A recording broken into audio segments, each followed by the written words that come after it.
یوں ابی طالب کسی کو علم نہیں ہونے دیتے کہ رسول اللہ کس بستر پر سو رہے ہیں۔ ایسا کرنے سے ابی طالب کا مقصد یہ ہے کہ رات کی تاریکی میں اگر کوئی حملہ کرے تو رسول اللہ محفوظ رہیں۔ آج کا عنوان، پھر ان پر کیا بیتی؟ بنی ہاشم اس سوشل بائیکاٹ کے نتیجے میں خوفناک حد تک بھوک برداشت کر رہے ہیں۔ ان کے زندہ بچ جانے کی وجہ عربوں کی قوت برداشت اور سال کے 4 مہینے ہیں جنہیں حرام مہینے کہا جاتا ہے۔ شیب میں رسول اللہ صلی اللہ علیہ وآلہ وسلم اور ان کا خاندان درختوں کے پتے اور جانوروں کی کھالیں ابال کر کھانے پر مجبور ہیں۔ چارہ نہ ملنے کی وجہ سے بھیڑوں اور اونٹنیوں کے دودھ خشک ہو گئے ہیں۔ خیموں میں چراغ جلانے کے لیے تیل بھی موجود نہیں ہے۔ رات مکمل اندھیرے میں گزرتی ہے۔ سعد بن ابی وقاص بھی ان لوگوں میں شامل ہیں جو شیب میں محصور ہیں۔ سعد بتاتے ہیں، ایک رات مجھے بھوک تھی۔ اس رات میرے پاؤں کے نیچے کوئی چیز آ گئی۔ میں نے اسے اٹھا کر اپنے منہ میں ڈالا اور نکل گیا۔ مجھے آج تک معلوم نہیں ہو سکا کہ وہ کیا چیز تھی۔ ایک اور موقع پر مجھے اونٹ کی کھال کا خشک ٹکڑا ملا۔ میں نے اسے دھو کر آگ میں بھون کر پیس لیا۔ میں پسے ہوئے سفوف کو پانی میں ملا کر پیتا رہا۔ یوں میں نے 3 دن گزار لیے۔ شیب ابی طالب میں محصور لوگ کیکر اور دوسرے درختوں کے پتے کھا کر گزارا کرتے ہیں۔ اس وجہ سے ان کے جبڑے درد کرتے رہتے ہیں۔ قریش نے رسول اللہ کو جادوگر مشہور کر رکھا ہے، جبکہ ان کے پاس رسول اللہ کو جادوگر ثابت کرنے کی کوئی دلیل موجود نہیں ہے۔ وہ ہر وقت اس کوشش میں رہتے ہیں کہ رسول اللہ سے ایسی بات کہی جائے جو وہ پوری نہ کر سکیں۔ قریش کو ہر بار ناکامی کا منہ دیکھنا پڑتا ہے۔ انس بن مالک بتاتے ہیں، سورج غروب ہونے کے بعد رسول اللہ کچھ لوگوں کے ساتھ شیب سے نکل کر وادی مینا کی طرف جا رہے تھے کہ ولید بن مغیرہ، ابو جہل، عاص بن وائل، عاص بن حشام، اسود بن عبد یغوث، اسود بن مطلب بن اسد، زمعہ بن اسود، ندر بن حارث بن علقمہ اور دوسرے کئی سردار انہیں راستے میں ملے۔ ابو جہل رسول اللہ کے قریب آیا اور طنزیہ لہجے میں کہا، ابن عبداللہ، اگر تم اللہ کے سچے رسول ہو تو اپنے رب سے کہو کہ وہ چاند کے 2 ٹکڑے کر کے دکھائے۔ اگر ایسا ہو گیا تو ہم تمہارے اللہ پر ایمان لے آئیں گے۔ رسول اللہ نے پوچھا، اگر ایسا ہو جائے تو کیا تم لوگ ایمان لے آؤ گے؟ وہ بولا، ہم ضرور ایمان لے آئیں گے۔ رسول اللہ نے اپنے ساتھیوں سے کہا، ابو سلمہ بن عبد الاسد اور ارقم بن ابو ارقم، تم اس بات پر گواہ ہو جاؤ، یا اللہ تو بھی گواہ رہنا۔ قریش مکہ کو یقین ہے کہ رسول اللہ ایسا نہیں کر سکیں گے۔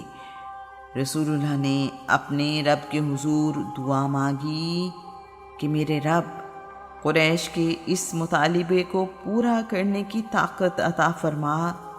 اللہ کریم نے اپنے رسول کی دعا قبول کی۔ رسول اللہ نے اپنی انگلی سے چاند کی طرف اشارہ کیا اور اسے 2 ٹکڑے کر دیا ہے۔ ایک ٹکڑا دائیں طرف اور دوسرا بائیں طرف چلا گیا ہے۔ آدھا چاند جبل ابو قبیس پر اور آدھا چاند جبل قیقعان پر موجود ہے۔ رسول اللہ نے وہاں موجود قریشی سرداروں کو نام لے کر کہا ہے، عمر بن حشام، اپنی آنکھوں سے دیکھ لو، چاند 2 ٹکڑے ہو گیا ہے۔ اب تم اس پر گواہ رہنا، میں نے تمہاری خواہش پوری کر دی ہے۔ چاند کافی دیر تک 2 ٹکڑے رہا اور پھر واپس جڑ گیا۔ تاریخ اسے شق القمر کہتی ہے۔ قرآن مجید بیان کرتا ہے، قیامت قریب آ گئی جس کی نشانی یہ ہے کہ چاند 2 ٹکڑے ہو گیا ہے، یہ لوگ اگر اللہ کی کوئی نشانی دیکھتے ہیں تو اس پر غور کرنے کی بجائے کہتے ہیں یہ تو بہت ہی زبردست چلتا ہوا جادو ہے۔ عبداللہ بن مسعود روایت کرتے ہیں، قریش نے یہ معجزہ دیکھا تو ایمان لانے کی بجائے کہنے لگے ابو کبشہ کے بیٹے نے ہماری نظر بندی کر دی ہے، اس نے ہماری نظروں پر جادو کر دیا ہے۔ تجارتی قافلے مختلف جگہ پر سفر کر رہے ہیں، اگر چاند 2 ٹکڑے ہوا ہوگا تو انہوں نے بھی دیکھا ہوگا۔ جب وہ مکہ آئیں گے تو ہم ان سے پوچھیں گے۔ ابو کبشہ رسول اللہ کے رضائی والد حارث کی کنیت ہے۔ عرب میں کسی کو عزت دینے کے لیے یا تو اس کو کنیت سے بلایا جاتا ہے یا والد کے نام کے ساتھ۔ قریش رسول اللہ کو ان کی کنیت ابو القاسم یا ان کے حقیقی والد کی نسبت سے ابن عبداللہ کہنے کی بجائے ابن ابو کبشہ کہہ کر سوچتے ہیں کہ انہوں نے رسول اللہ کو کمتر حوالے سے بلایا ہے۔ قریش بھول بیٹھے ہیں کہ عزت دینے والا تو اس کائنات کا مالک ہے۔ اس واقعے کے کچھ دنوں بعد قافلے مکہ واپس پہنچنا شروع ہو گئے ہیں۔ قریش کو یقین ہے کہ چاند کے 2 ٹکڑے ہونے کا واقعہ حقیقی نہیں بلکہ رسول اللہ نے ان پر جادو کر دیا تھا، جس وجہ سے انہیں ایسا نظر آیا۔ وہ بڑے یقین کے ساتھ آنے والے قافلوں سے چاند کے ٹکڑے ہونے کا پوچھ رہے ہیں۔ قافلے والے اس بات کی تصدیق کرتے ہوئے کہہ رہے ہیں ذی الحج کی 14 تاریخ کو ہم نے چاند کے 2 ٹکڑے ہوتے دیکھے اور یہ بھی دیکھا کہ دونوں ٹکڑے الگ الگ ہو گئے۔ ہندوستان میں راجہ مالابار نے چاند کے 2 ٹکڑے دیکھے۔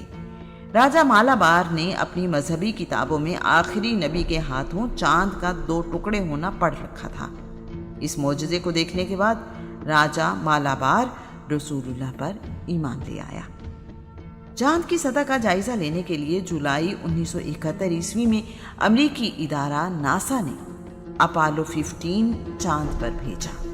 اس مشن نے چاند کی سطح کی تصویریں لیں تو انہیں تقریباً 100 کلومیٹر لمبے شگاف کے نشان نظر آئے۔ اچھی روشنی اور طاقتور دوربین کی مدد سے یہ شگاف زمین سے بھی دیکھا جا سکتا ہے۔ سائنسدان اسے ہیڈلے ریلے کہتے ہیں۔ شیب ابی طالب میں رسول اللہ نے 3 سال گھر کے برتنوں اور دوسرے سامان کے بغیر گزارے ہیں۔